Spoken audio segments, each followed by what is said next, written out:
তুমি এমন ভাবে আল্লাহর ইবাদত করবে যেন তুমি আল্লাহকে দেখতে পারছো, মানে আল্লাহ কনসিয়াসনেস।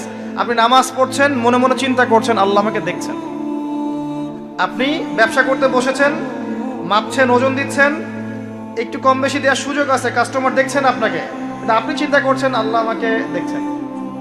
আপনি কি বুঝতে পারছেন কি বুঝতে পারছি? আপনাকে একটা বিল পাস করতে দেওয়া হয়েছে, আপনার সুযোগ আছে এখানে দুর্নীতি করার, আপনাকে টেবিলের তল দিয়ে টাকাও দেওয়া হয়েছে, আপনি নেওয়ার আগে চিন্তা করছেন যে আল্লাহ আমাকে দেখছেন। একটা ছাগল বনের সব ছাগলগুলোরে মেরে ফেলতে চায় না, একটা হাতি ওই জঙ্গল থেকে সব হাতিগুলোকে শেষ করে দিতে চায় না, কিন্তু মানুষ আগুন জ্বালিয়ে জনপদের পর জনপদ ছারকার করে দেয়।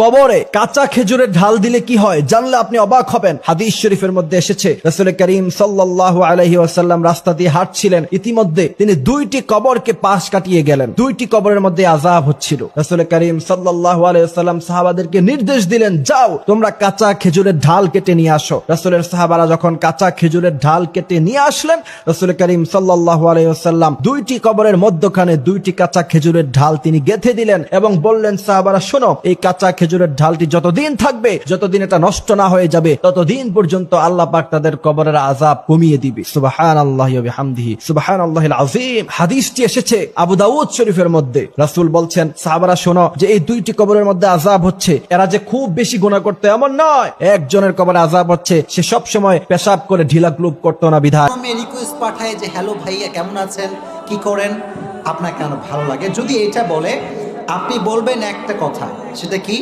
বিয়ে করলে আসো, না হয় ব্রেকআপ। মানে বিয়ে ছাড়া কোনো কথা এখানে চলবে। কারণ আমি যদি আপনার সাথে চ্যাটিং করি, কেউ না দেখুক, বলেন না, তাকেও বুঝতে হবে ভাই, কে দেখে রে ভাই। আমাদের মাজলুম ভাইদেরকে হত্যা করা হয়েছে, আমাদের বাচ্চাদেরকে বোম মেরে হত্যা করা হয়েছে, আমাদের বোনদেরকে দিনের পর দিন ধর্ষণ করা হয়েছে, বিগত 100 বছর হয়ে গেল। আর আশপাশে অনেক মুনাফিক বসে আছে, এরা টু শব্দ পর্যন্ত করতে পারে না। ধিক তোমাদের রাজতন্ত্রের উপরে, তোমাদের ক্ষমতার উপরে ধিক্কার জানাই আমরা। যেই ক্ষমতা নিয়ে তোমরা ইহুদিদের বিরুদ্ধে দাঁড়াতে পারো না, এই ক্ষমতার উপর আমরা ধিক্কার জানাই। ওর চেয়ে ওই মাজলুম ভাইরা অনেক ভালো, যারা ওই গুটি কয়েক লাঠিসোঁটা নিয়ে এদের প্রতিবাদ করেছে। ইনশাআল্লাহ এই প্রতিবাদ কিয়ামত পর্যন্ত থাকবে ইনশাআল্লাহ। গরুর পেট থেকে বেরোলে ওটা গরু হয়ে যায়, ছাগলের পেট থেকে বেরোলে ওটা ছাগল হয়ে যায়, মুরগির পেট থেকে বেরোলেই ওটা মুরগি হয়ে যায়, কিন্তু মানুষের পেট থেকে বেরোলেই ওটা মানুষ হয় না, ওটারে মানুষ বানাইতে হয়, ওটারে মানুষের মতো মানুষ করে গড়ে তুলতে হয়। রিজিক নিয়ে টেনশন করবেন না। এখনকার যুব সমাজের সবচেয়ে বড় টেনশন রিজিক। একটা জব, একটা ভালো জব, একটা ভালো ব্যবসা, সে সিকিউরড লাইফ চাচ্ছে। রিজিক নিয়ে চিন্তা করবেন না। আপনার কাছে যে রিজিক আছে, এটা আপনার কাছে আসবেই ইনশাআল্লাহ। হয়তো সময় লাগছে, কিন্তু আপনার কাছে আসবে ইনশাআল্লাহ তাআলা। আপনি হালালের উপর থাকবেন, ন্যায়ের উপর থাকবেন। আপনি অন্যায় পথে রিজিক সার্চ করবেন না। আপনার তাকদিরে যে রিজিক আছে আপনার কাছে আসবে ইনশাআল্লাহ। কি এক আল্লাহ পাইলাম, ওনার নামটা নিলে উনিও আমার নাম নেয়, একা একা নিলে একা একা নেয়, সবাইকে নিয়ে নিলে, বিশাল বড় মহাসমাবেশ করে যদি আমরা আল্লাহর স্মরণ করি, আল্লাহর নাম নেই, আল্লাহ বলে যাকারতুহু ফি মালাইন খায়রিম মিনহু, এর চেয়েও বড় মহাসমাবেশ আমি জান্নাতে ফেরেশতাদেরকে নিয়ে করে আমি ওই বান্দাকে স্মরণ করা শুরু করে দেই। আমার বান্দা যদি আমার দিকে 1 বিঘত আসতে চায়, শেবের, এটাতে আরবিতে বলে শেবের, 1 শিবের আসতে চাইলে আমি বান্দার দিকে 1 হাত এগিয়ে যাই। বান্দা যদি আমার দিকে 1 হাত এগিয়ে আসতে চায়, আমি বান্দার দিকে 2 হাত এগিয়ে যাই।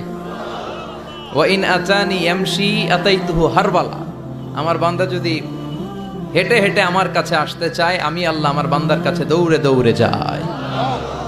কি এক আল্লাহ আমরা পাইছি।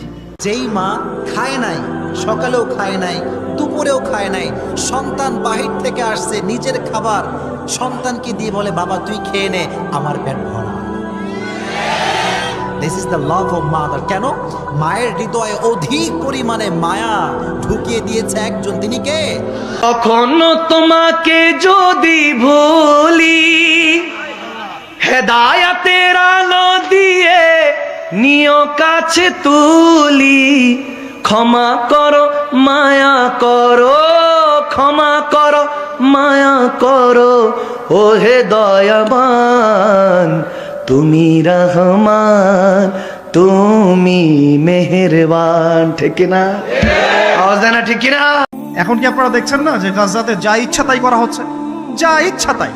ইচ্ছা হলো আপনার ঘরটা ভেঙে দিলাম, ইচ্ছা হলো আপনার মেয়েকে তুলে নিয়ে আসলাম, ইচ্ছা হলো আপনার ছেলেটাকে নিয়ে কারাগারে রেখে দিলাম, ইচ্ছা হলো রিমান্ডে নিয়ে নিলাম, ইচ্ছা হলো আপনার জমিটা দখল করে ফেললাম, ইচ্ছা হলো আকাশ থেকে একটা বোম ফেলে আপনার বাচ্চাকে হত্যা করে ফেললাম। যা ইচ্ছা তাই, যা ইচ্ছা তাই, কেউ কিছু বলার নাই। সবাই মিলে আমরা হয়তো এরকম ওয়াজ মাহফিলে দু চারটা কথা বলে রাগ ছাড়তে পারি, আপনি একটু সাহস দেখালে মিছিল করতে পারেন, সেমিনার সিম্পোজিয়াম করতে পারেন, আরো বড় শক্তি থাকলে রাষ্ট্রীয় পর্যায়ে পর্যন্ত চাপ প্রয়োগ করতে পারেন, আরো যদি ইমানদার রাষ্ট্র হয় সে জাতিসংঘে গিয়ে একটা প্রতিবাদ করতে পারে। এই তো, এতটুকুই তো। সবগুলো মুসলিম রাষ্ট্র মিলে একসাথে হয়ে কি ওর বিরুদ্ধে যুদ্ধ করতে পারছে? সবগুলো মুসলিম রাষ্ট্র দরকার নাই, অ্যাটলিস্ট 2টা 4টা 5টা 10টা মুসলিম রাষ্ট্র কি একত্রিত হয়ে ওর বিরুদ্ধে যুদ্ধ করতে পারছে?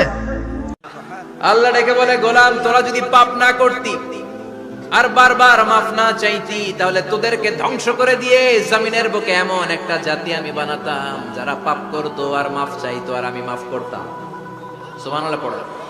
মাফ করতে আল্লাহর বড্ড ভাল লাগে, চোখের পানি দেখতে আল্লাহর বড্ড ভাল লাগে, কায়মনো বাক্যে কেউ দোয়া করছে এই দৃশ্য দেখতে আল্লাহর ভালো লাগে, চিল্লায় বলেন সুবহানাল্লাহ। এজন্য পাপ আমাদের যত বড় হোক আমাদের জন্য মাফ আছে না নাই?